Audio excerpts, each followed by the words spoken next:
Hello everyone, welcome back to my channel. So दिनै आं नोंथांमोनखौ गासिखौबो आंनि चेनेलाव बराय हरनाय थाबाय आरो दिनै आं नोंथांमोननि सेरावहाय मोनसे गोदान भिडिअ लानानै फैदों। बे भिडिअआ दिनै मानि सायाव जागोन नोंथांमोना जुदि आंनि भिडिअखौ जोबजासे नायगोन अब्ला बुजि मोनगोन दि आं मानि सायाव भिडिअ बानायनो नागिरदों आरो नोंथांमोना जुदि आंनि चेनेलाव गोदानब्ला अननानै आंखौ सापर्ट खालामबानो जाबाय, लाइक कमेन्ट शेयार खालामनानै होबानो जाबाय ना मा होनो लोगोफोर।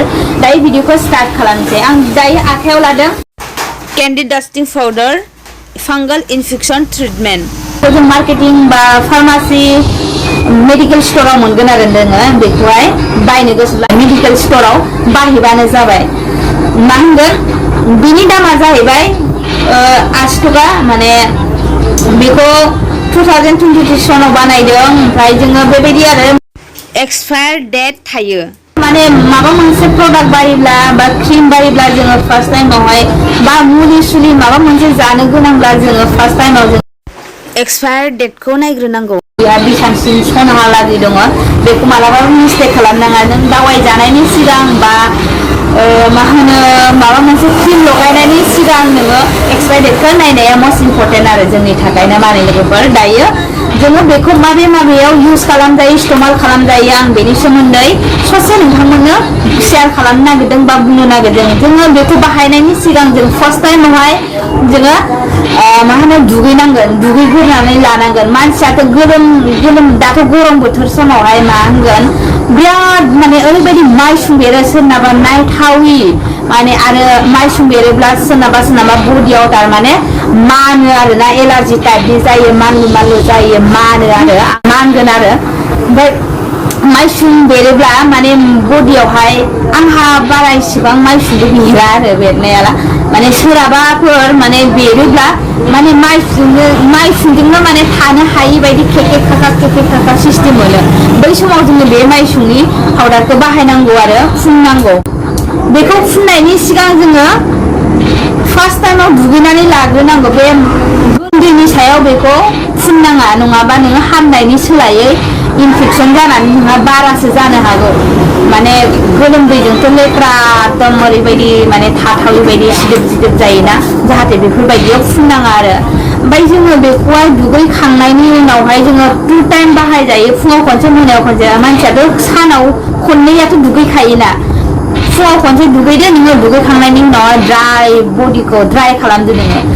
माने ड्राई खालामखांनायनि उनावहाय नोङो बे पाउडारखौ अल बडियाव माने फुनजागोन आरो। ओमफ्राय आरो सेकेन्ड टाइमा जाहैबाय नोङो मोनानि समाव लादो। नोङो मोनानि समावहायबो बेबायदिनो फुनदो आरो, जेरावहाय खालि माइसुंनि थाखायल' नङा बियो। नोंहा एलार्जि जुदि टाइपनि जादों आरो जुदि न' साफा खालामनानै नोंहा जुदि एम्फौ सुमु बायदिसिनाफोर जुदि मोदोमाव नांदों बैफोर पाउडारखौ माने इस्तेमाल खालामजागोन।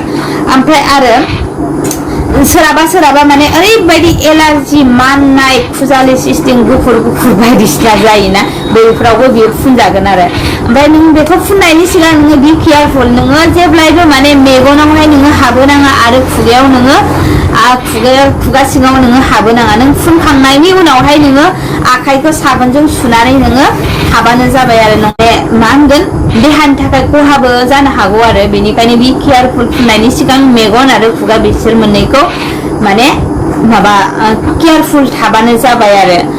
ओमफ्राय आरो बेखौ बेबायदि साननाङा बेखौ सोरबा होनो माने साइड इफेक्ट जागोन बेखौ फुनोब्ला, इयो न'आ माने बियो साइड इफेक्टनि थाखाय जेबो नङा। जुदि बेखौ फुननानैबो जुदि हामथाराखैब्ला अब्ला नोङो डक्टरनि खाथियाव थां, डक्टरजों नोङो नायजाहै मानि थाखाय बेबायदि जादों बेखौ ट्रिटमेन्ट लाहैथां आरो।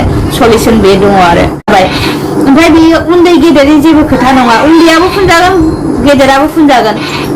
गथ' उन्दैफोरनो जुदि फुनोब्ला हागिस पेन्ट गानहोनानै ओमफ्राय मम' पेन्ट बेफोरबायदि गानहोनानै जुदि माने मानला एलार्जि टाइपनि जायो गथ' मानसिनावथ' फ्राय बागानो माने एलार्जि टाइपनि माने जानो चान्स थायो आरो। स्किना बिसिना ओरैबायदि प्रब्लेम माने गोरलै स्किन टाइप बिसिनाव थाब माने जिखुनु बुस्थुआनो जानो नागिरो आरोना।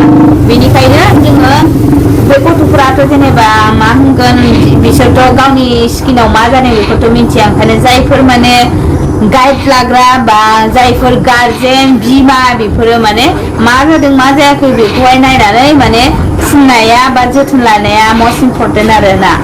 बेनिखायनो जायफोर माने मम'फोरखौ पेन हागिस पेन बेबायदि जुदि गानहोनानै जुदि सिथर बा माइसुं बेफोरबायदि जादोंब्ला बेखौ फुननानै होबानो जाबाय आरोना ओमफ्राय जुदि बेखौ माने फुनसेयावबो जुदि हामाखैब्ला आं दहायनो सिगाङावनो बुंखाबाय डक्टरनो देखाय डक्टरनि सेराव लानानैहाय ट्रिटमेन्ट खालामहैबानो जाबाय बेयावहाय दङ एलार्जिनिबो दङ माइसुंनि दङ नोंथांमोना बेखौ नायबानो मिथिगोन बेयो माबेयाव बेखौ माने बाहायजायो होननानै नोंथांमोना नायबानो जाबाय आरोना बेयाव गासैयावबो लिरनाय दंखायो माबेयाव जों बेखौ बाहायजायो होननानैहाय जुदि नोंथांमोना आंनि भिडिअखौ नायनानै इन्टारेस्टेड मोनदों अब्ला अन्नानै आंखौ सापर्ट खालामबानो जाबाय आरो आं दिनै भिडिअखौ एसेयावनो दोनथ'नाय जासिगोन आं दहायनो बुंखादों नोंथांमोननि सेराव आं बारा एसेबां गोलाव भिडिअ लानानै फैयाखै जाखिनि एसे आं मिन्थिदों बेखौनो नोंथांमोननो शेयार खालामदों आरो बेयाव माबा मोनसे आंहा जुदि गोरोन्थि जादोंब्ला मिस्टेक जादोंब्ला नोंथांमोना अन्नानै आंखौ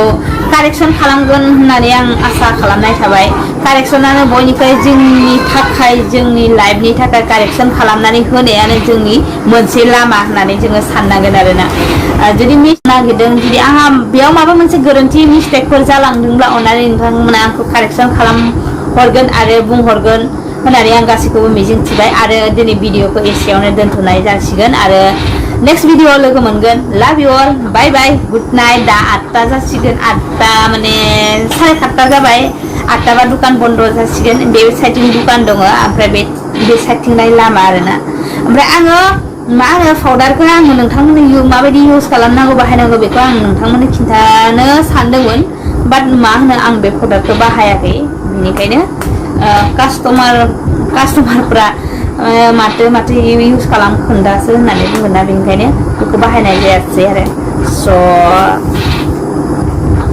आं नोंथांमोनखौ भिडिअ दोननायनि सिगांनो केन्डिड डास्टिं पाउडार मा होनो फांगल इनफेक्सननि बियो नायबानो जाबाय नोंथांमोना ट्राइ खालामनाय फुननाय आरो फुनखांनायनि उनाव नोंथांमोना जुदि मोजां रिजाल्ट मोनदोंब्ला गासिबो आंखौ कमेन्टआव बुंहरबानो जाबाय ना मा होनो लोगोफोर बियो आं बुंनाय राव नङा बियो मा होनो